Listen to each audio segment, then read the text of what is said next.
The score is 11-0. It was 9-0 after 2, but the Hawkeyes had a point taken away, a team point taken away for unsportsmanlike conduct.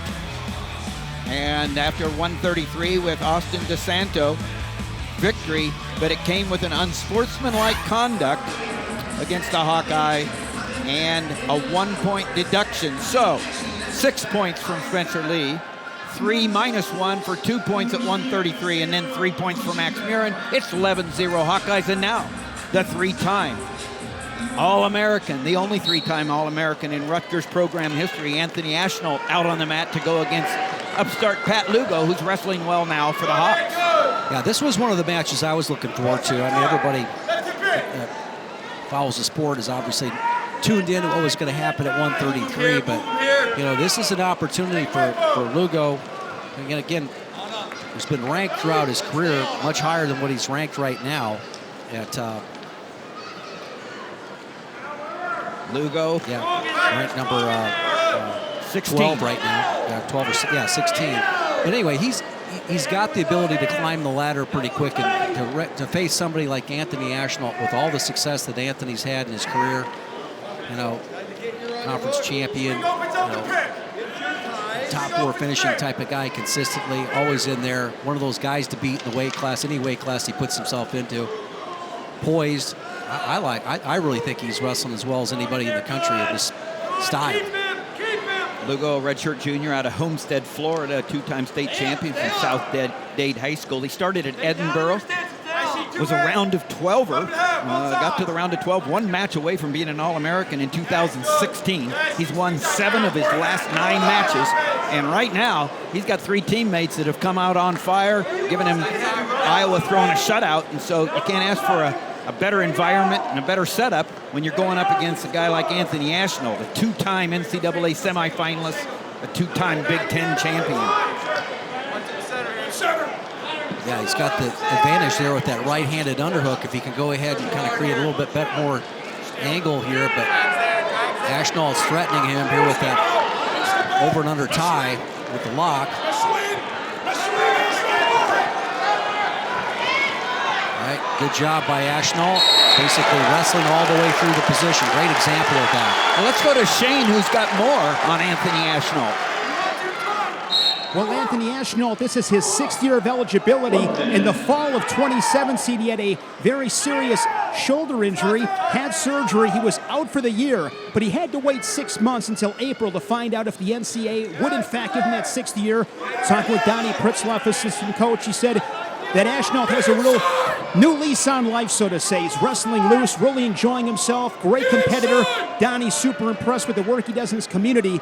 And the plan for Ashnault is next year to train at Rutgers and also coach. I asked Donnie any way that he would leave Rutgers. Donnie Pritzloff's words to me, not over my dead body. TJ? Well, Donnie Pritzloff, thank you, Shane. Donnie Pritzloff, pretty good coach and training partner. But Anthony Ashnault, as you mentioned, has come back from a lot. Shoulder and knee surgery. It's been a real tough time. And he's back and very grateful to have a 6th year. And like you said, wrestling free and maybe wrestling as well as he has in his career. Well, we're going to see, hopefully we're going to see a lot more of that here. When guys get hurt, they get another year of eligibility if that's what they want to do.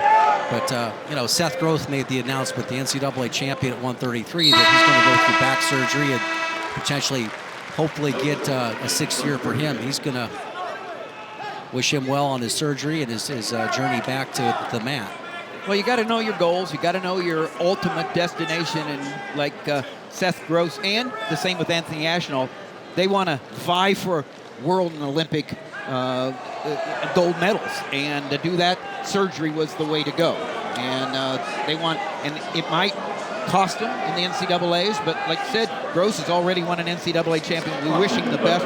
Hope that he can come next year for his and get a 6th year and wrestle in the NCAAs again. It's my sense that the institution has a lot more to say about that now too, as far as the way they go about trying to get that 6th year. So look forward to seeing these guys compete again. So Anthony Ashnault, this is his best position, really, and how he really separates himself. I mean, he's almost one of those guys, if you take the down position, you may have to go into that already taking him down a couple times. And he's gotten so much better on his feet over his career. And I think a lot of that is his relationship with Donnie Pritzloff, right? And, you know, he's just, but this is what he came into college with, his ability to keep guys flat and on the mat, get quick escapes. So he's really kind of 2 points ahead of a guy, you know, heading into that third period. But what Pat Lugo did was he weathered the storm in the first period. It was 0-0. He's making this a long match for Anthony Ashnault. Yeah, you got right there, back point situation. Now, they do not give 2 points back because they say he went off onto the gym floor, off the mat area completely before the two. They're throwing the brick. The coaches are going to challenge on whether there should have been 2 counts. Yeah, I think they've got a good point right here because how did he get to the, you know, what was his travel, you know, I'll get on the box here for a little bit. These boundaries have to be 5 feet, all right? I think that's what the regulation is. And sometimes as mats shrink, you get a little bit of shrinkage right there. And sometimes it's pretty easy to get to the edge. So take a look and see if Lugo, he's not on his back right now. That looks like a 1, and you see how his right hand is off, and so I just don't see him overturning that. Yeah, you're right about that. It was close there, but when that right hand went off right there, it would have been the second count, and it was simultaneous. Yeah, you see how they just don't have much real estate there. So that challenge was not overturned. The call was held, and now Lugo up and out for 1. The wonder of a new start, you know. So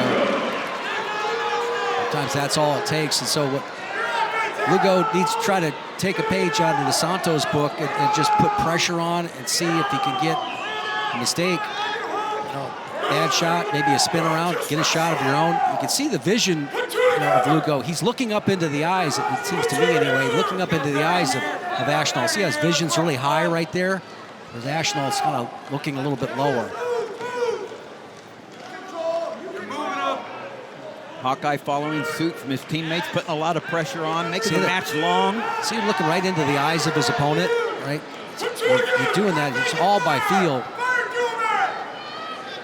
I tend to see when guys are looking high like that, they're not thinking about shooting. Into the second period, the escape 1-0, but the riding time is Anthony Ashnault's, but you know, he will need to get out real fast to keep that riding time of a minute 3. Look for Ashnault to you know, he's got plenty of time here to probably work for a reversal. That's what his strategy will be at this point here. See if Lugo will spend much time trying to ride him. Lugo erases the riding time. Good return to the mat. Gets the crowd into it with that return to the mat. Out in front 1-0, Pat Lugo. It's the third period.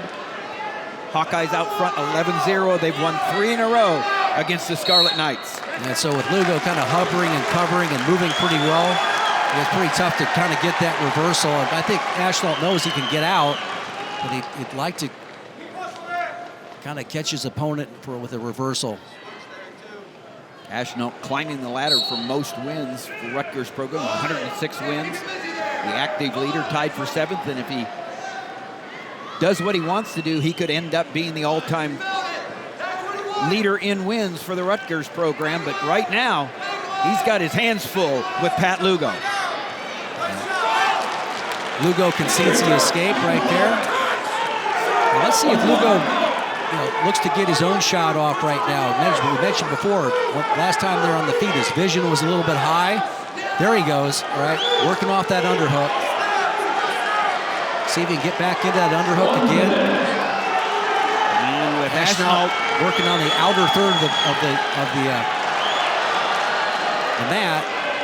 He's able to get there, but this is an advantage situation here for Ashnault, trying to go ahead and, if he can go ahead and get that knee buckled here, that left knee buckled, and referee calls a stalemate on the edge. Lugo looks in good shape here. He's just got to keep stepping forward, and that's what he's doing. Ashnault needs to take a step forward. He can't be backing off. Yeah, it's looking, I looked over the corner, and Coach Pritzloff is really looking for some sort of lower level shot, right? Near arm, far leg. Right there, ankle pick, come back the other side. Advantage for Lugo if he can work off that underhook, but Ashnault got inside of it with his left elbow. Again, here we are, just like the match at 133. Iowa wrestler taking a little bit of territory. If it ends like this, it'll be overtime, but Ashnault in, little whip over action. Lugo going for the underhook. Short time. Looks like we're going to overtime. We'll go 1 minute on the clock. It's sudden victory. We'll go right to it. Lugo's doing a nice job of take a look at the criteria there. 1 minute sudden victory here, and of course the two 30-second tiebreakers. So I think what Lugo's doing a better job of, he's getting to that underhook and he's reacting well to the misdirection of Ashnault. And, you know, these guys are, Lugo's easily a half head shorter than Ashnault, so he's very comfortable, and looks like there's the ankle pick. Coming back up, good job of rolling through. There's the takedown. And he got the 2 and the win. Hard fought. Anthony Ashnault fights through to overtime, and Rutgers gets 3 on the board with the overtime win for the number 2 ranked Anthony Ashnault. But Lugo settling into this weight class is getting a little bit more comfortable. Ashnault with a nice poised win, and you know, sometimes it just takes a long time to get those guys out of position. Ashnault gets Rutgers on the board. Iowa leads 11-3. You're watching Big Ten Wrestling presented by Cliff Keen Athletic.